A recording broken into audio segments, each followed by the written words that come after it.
This is the IELTS Listening Test. You will hear a number of different recordings and you will have to answer questions on what you hear. There will be time for you to read the instructions and questions, and you will have a chance to check your work. All the recordings will be played once only. The test is in 4 parts.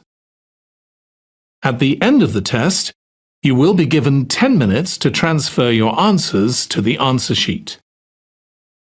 Now turn to Part 1.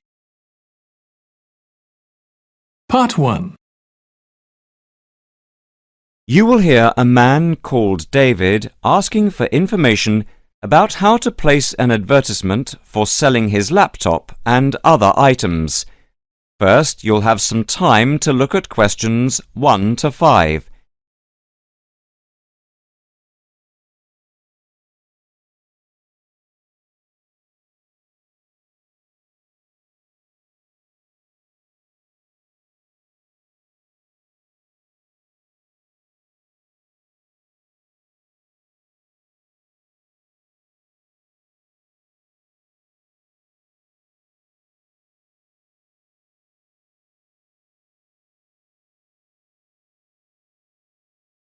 Listen carefully and answer questions 1 to 5. Hi, I'm Debbie. How can I help? Hi, my name's David. I'm just looking to place an advertisement on the main union notice board to sell a laptop and a few accessories, if that's possible. Sure, that's not a problem. I take it you are a member of the Students' Union? Yes, I am. Right then, I'll just get a form up, and as there is no one around, and it looks as if it's going to be quiet for a while, I'll just type the details straight into the computer for you. Thanks very much. No problem. Shall we just title it Laptop for Sale? Yeah, OK. Can you describe it generally? Well, it's in very good condition. In fact, it's hardly been used. Why are you selling it, if I may ask? Well, I've got another one which is much lighter, and I don't really need two. I see.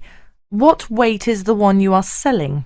It's 3.5 kilograms. That is heavy these days. Can you give more details about the one you want to sell?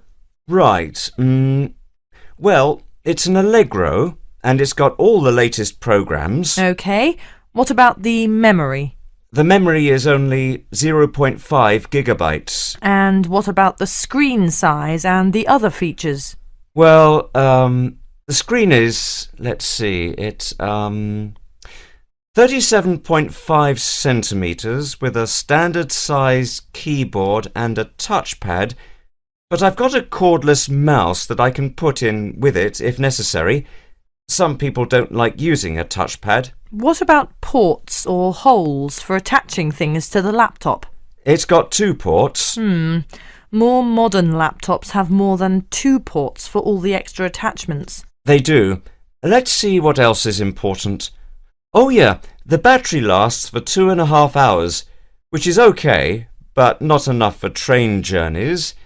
But one thing is that it's not wireless. Right, OK, not wireless. Before you hear the rest of the conversation, you'll have some time to look at questions 6 to 10.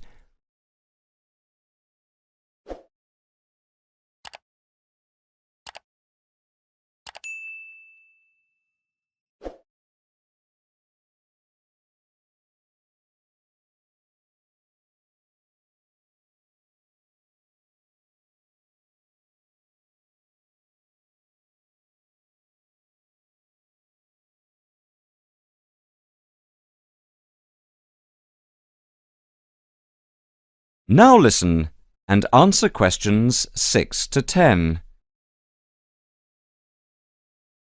Anything else I can put on the advertisement?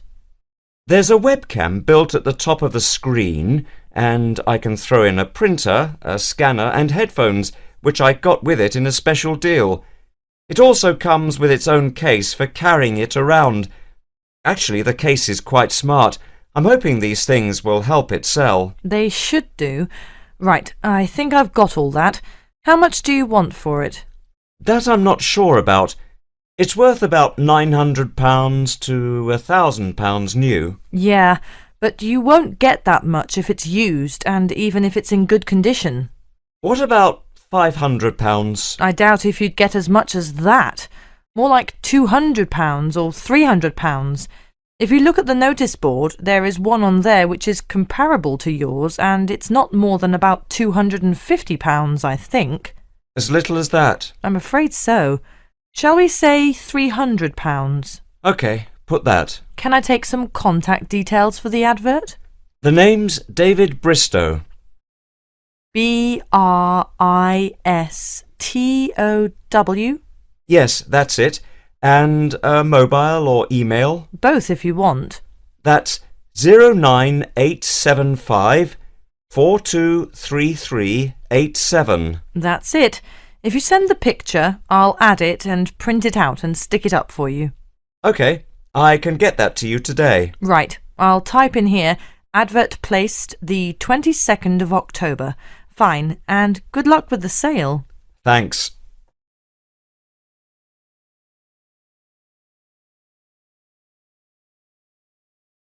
That is the end of part 1.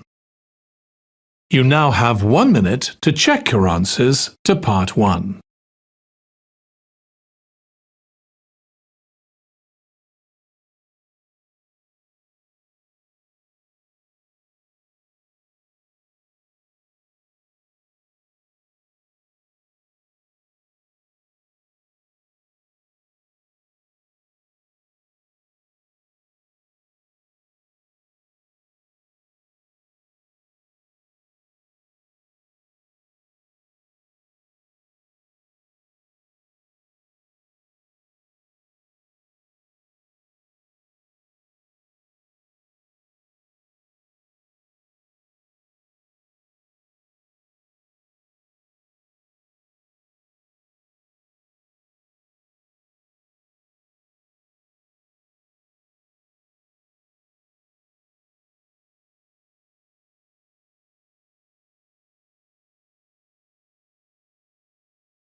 Part 2.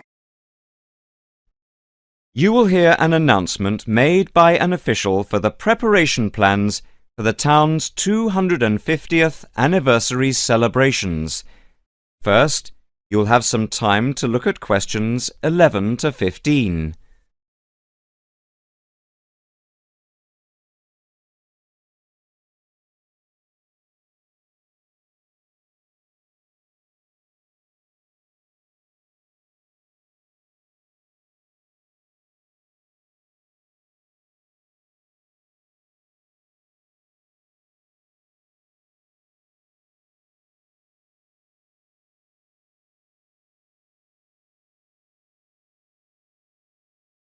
Now listen carefully and answer questions 11 to 15. And now for the preparation plans for the town's 250th anniversary celebrations. We are going to follow the same system we had last year, but with a few changes to increase the party spirit. First of all, this time we are going to make the concert on the beach open to everyone without charge. This is because we have been given money by the council for the celebration, and also because last year we had so many problems with keeping people out who had not paid. And on top of this, people will not have to pay for refreshments either, as these are being donated. Right now, we are going to divide into 4 teams. The first one, the beach team, will be responsible for cleaning up the beach on the Saturday morning, picking up litter, bottles, plastic bags, wood, and anything else that's lying around. Everyone is meeting at the beach shop at 8 a.m. It's an early start, but we want to give everywhere a good, thorough clean. We have had permission from the council to close the beach to get it ready for the anniversary celebration on Sunday. The second team will be responsible for setting out seating in the square for the speeches and prize giving. Again, an early start is preferable. But the vans with the seats can't be there until 9 a.m., so shall we say that everyone should meet at the village hall at 9:30? Starting then will allow extra time if the vans are late. Before you hear the rest of the talk, you will have some time to look at questions 16 to 20.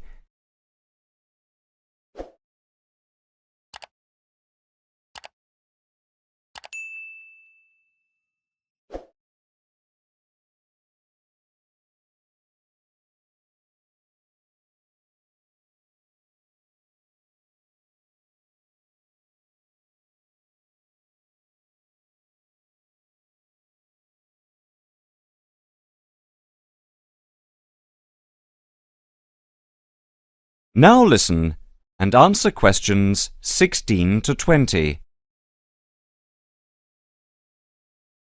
Now the third team will be the judges. For each of the various competitions we will have 3 judges. On the whole, they will have had experience of judging before. There will be a boat race, a swimming competition, and the best fancy dress. A cash prize will be given to the winner in each category, and for the 2 runners-up there will be book tokens. There is a sponsored mini-marathon, and by the deadline lunchtime today, we had 263 applicants with ages ranging from 15 to 60. That's 80 more than last year. Each entrant has paid a £20 registration fee to enter, and all the profits will go to the local children's hospital to help fund much-needed specialist apparatus. The fourth team consists of the wardens for the day itself. We are expecting at least 10,000 people if last year is anything to go by. The fields near the entrance to the beach can be used as car parks, and we need wardens to help make sure the actual parking is more organised than last year, which was a mess. We also need someone to be in charge of the first aid, which will be at the entrance to the beach. Finally, we need some volunteers for the clean-up. Last year we didn't do this very well, and so the council has agreed to provide large bags to collect all the recyclable material like glass and plastic, etc. But we have to deal with the rest like leftover food ourselves. We don't want to leave piles of rotten food around or dangerous bottles.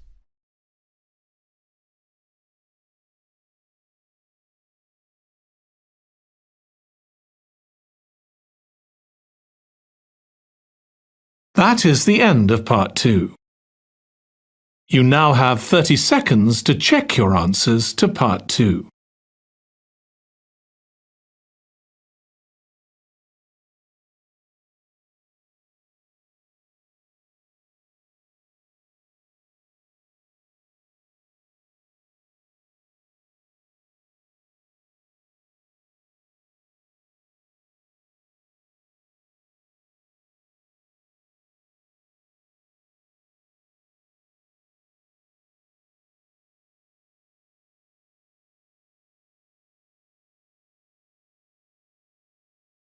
Part 3.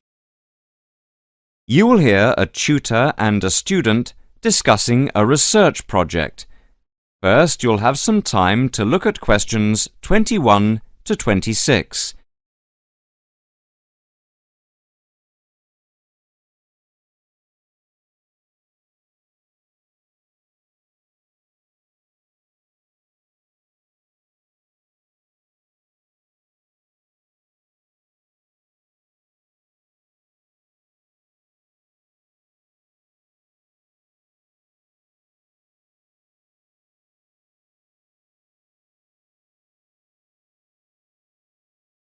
Now listen carefully and answer questions 21 to 26.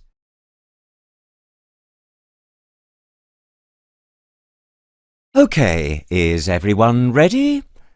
Over the past 2 weeks, we've been listening to different students giving a presentation on their research projects. So, for this morning's session, I'd like to invite Susan to take the floor. For my project, I looked at different types of study techniques and tried to ascertain what students' opinions of the different methods were. I began with lectures because, of course, they're something we're all familiar with. Now, the problem with lectures is that you have to sit and listen for quite a long time, sometimes maybe as much as 1 hour, yet people's average concentration span is only about 20 minutes. This means, of course, within the first half an hour, most people actually stop listening. Not consciously, of course, but you know what it's like. Your mind tends to, well, kind of wander. You start thinking about what you're going to have for dinner, or about the party you attended last night. So I wanted to know what the most effective method of taking down all the important points was. Susan, if I may interrupt you, what's your strategy for listening to lectures? Personally, I always record the lectures. That way you can listen to the lecture again afterwards and make really good notes. In fact, I know a lot of people who use this method. Yet surprisingly, when I talked to students, they felt that it wasn't such a good method because the quality of the recording is often very poor. So quite a few preferred to listen for the main points and take notes. Some even used a form of shorthand, abbreviations and symbols, that sort of thing. Although everyone agreed that the best way to approach lectures was to do the required reading beforehand. That way it makes the lecture a lot easier to understand because you already know something about the topic. Could you tell us something about how students approach their assignments? Essays, reports, that sort of thing? Actually, when it came to assignments, people were divided on the issue of essay plans. Some thought it was a good method of planning. Others, didn't think so. Generally, though, most students didn't really express much of an opinion. Brainstorming, however, was different. Just sitting down and thinking of as many ideas as you can. Just about everyone said it was a really good method of preparing to write an assignment, especially if they got together in groups. This, they said, was by far the best method because it helped them to really analyse the issues. Discussing ideas was the same. In fact, many respondents claimed they often got together with friends for the purpose of discussing ideas, even if they weren't preparing an assignment. They said it helped them to understand the lectures better and, surprisingly enough, get better grades in their exams. Now, reading, like lectures, is a necessary part of student life, and we all know how much time we spend with our head buried deep in a book. But what exactly is the best way to read? Well, I discovered that hardly anyone tries to read the whole book or even whole chapters, but skim reading came out a real favourite. The majority of students I spoke to, in fact, found this to be a really effective technique because it saved lots of time and it meant they could absorb far more knowledge this way. Before you hear the rest of the conversation, you'll have some time to look at questions 27 to 30.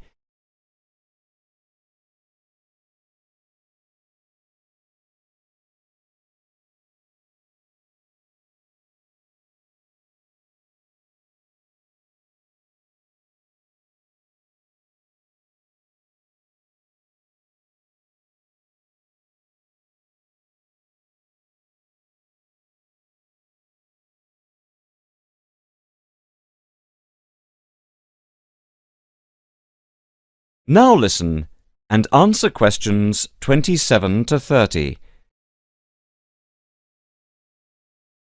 Susan, in your opinion, what do you think is the biggest problem students face at university? Time management. What I mean to say is that it's a much underestimated skill, and because it's underestimated, it's an area often neglected by students. Especially young students who are used to other people planning their time for them. So I set about asking students exactly how they planned their time. Interestingly, however, nearly everyone said that time management was significant, yet few people actually used the technique. Most commented that they were too busy with their studies. When it came to studies, I found that the vast majority of students worked part-time, generally in the evening, which most respondents claimed was the best time to study because they'd been thinking about the subject all day and many ideas were fresh in their minds. In fact, they said having to work was the biggest burden they had because it meant they couldn't study in an evening and had to study on weekends instead, when they needed to relax and forget about their studies. A few of the respondents even said they got up early in the morning to study. On the whole, I found that time management is most people's biggest problem, and I feel that more should be done by the university to help students to plan their time more effectively. Sorry, Susan, but I'm going to have to ask you to start wrapping up now. We're quickly running out of time. OK, well, the final component of my research was the dreaded exams. Now, I don't know about you, but I really hate exams. But when I talked to the students, I found that some students actually liked them. They were very much in the minority, though, and most students preferred not to have them. I was, of course, interested to learn just how students prepare for their midterm and end-of-term exams, and here people were evenly divided on the issue. I found that most of the younger students preferred to cram. That is to say, they'd spend many hours just before the exam trying to learn as much as possible. Some even said they stayed up all night and never went to bed. And this was because they were too interested in their social life to pay much attention to exams during the term. Older students, however, were much more conservative. They tended to read much more widely and spend time thinking about the topic, making notes and so forth. They did revise, of course, but they rarely spent time cramming. Cramming, they said, is of no use because you only remember the information for the duration of the exam and forget it afterwards.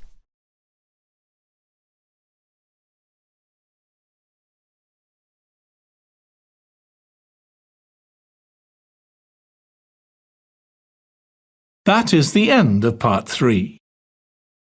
You now have 30 seconds to check your answers to part 3.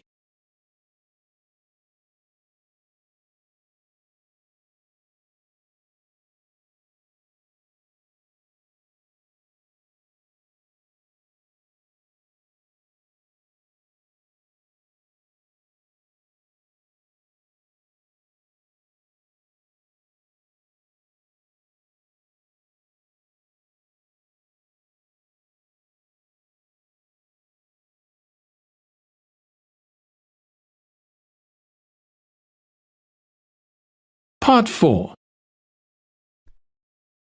You will hear a student talking about a survey conducted among people of different age groups to find out how architecture may affect people's lives. First, you'll have some time to look at questions 31 to 40.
Now listen carefully and answer questions 31 to 40.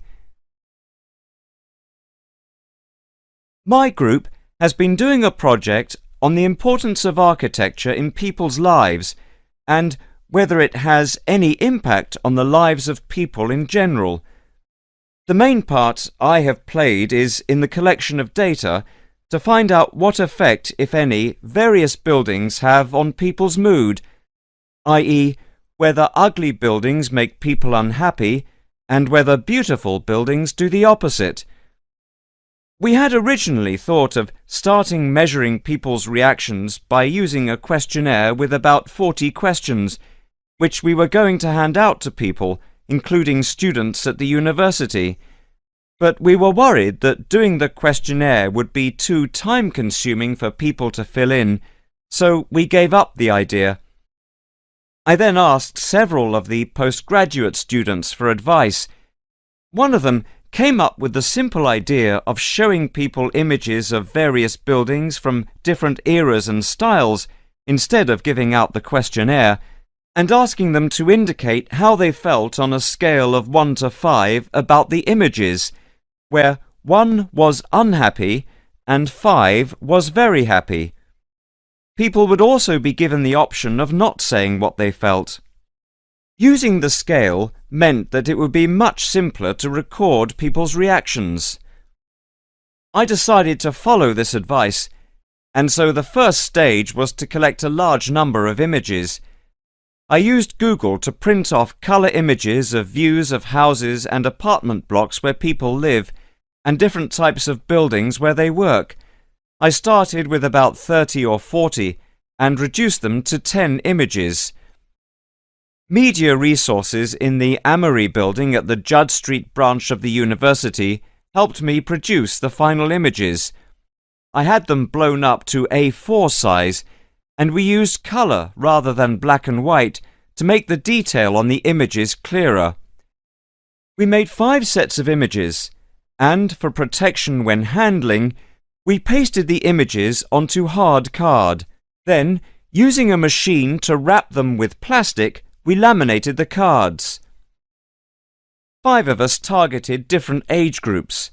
We went to a local school where we obtained permission to ask a group of teenagers between 11 and 18. We also asked a sample of the general public, including tourists from all over the world, as they exited the Tate Modern in London, what they thought. We aimed to ask people from different age groups, namely 20 to 40 and 50 and over. What our group learnt most from the project was first of all the value of teamwork, and secondly, we found that we had to appoint a leader to stop us pulling in different directions and falling apart, so this turned out to be an invaluable lesson for all of us. As to the findings, for us they proved intriguing. In the end, the sample consisted of 311 respondents. I thought initially that people wouldn't be interested in taking part. With the youngest age group, their reaction was very mixed. It was clear that the youngest group had no pattern of preference at all, as they frequently gave no reaction to the pictures. For the 20 to 40 age group, we found that they tended to score more in the middle range, around 3. We found that out of the 3 groups, the most likely to be favourably affected by the images, that is, they were more likely to score the images as 5, were those aged 50 and above. And nobody in this age group failed to say what their reaction was, which was unique for the 3 groups. In total, I have to say that about 71 people indicated that they had no reaction at all to an image. Our general conclusion is that we need to find out more about why people react as they do, by perhaps giving them a chance to give reasons for their decisions. I would like to finish there and give my teammates a chance to add anything I have missed or take any questions or suggestions.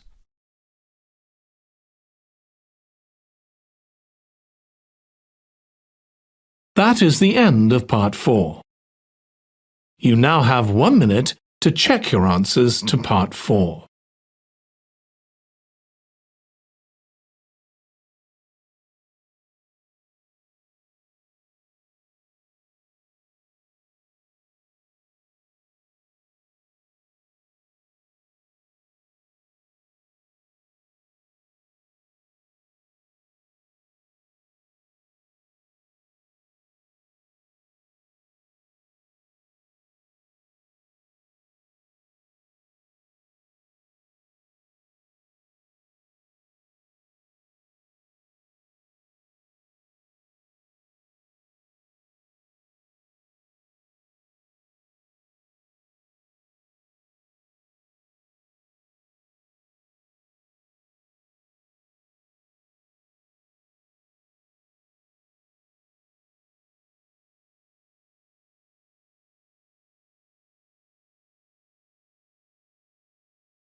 That is the end of the listening test.